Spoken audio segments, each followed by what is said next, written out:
Halo, welcome to Learn Indonesian with Maria. In this channel, I will share you how to learn Indonesian in easy way.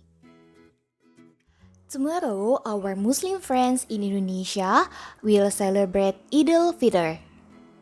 So, today, we will learn two ways to say Eid Mubarak or Happy Idul Fitr in Indonesian language. Selamat Idul Fitri. Selamat Idul Fitri. Selamat Idul Fitri.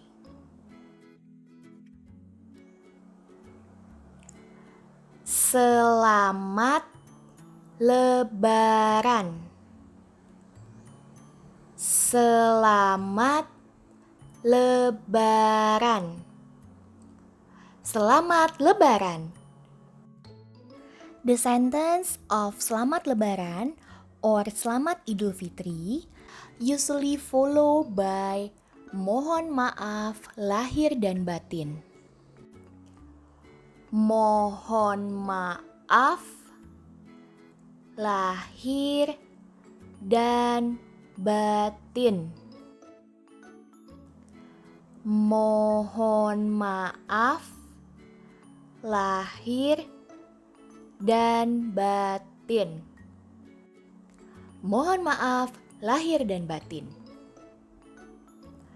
Selamat Idul Fitri, mohon maaf lahir dan batin. Selamat Lebaran, mohon maaf lahir dan batin. Thank you for watching this video.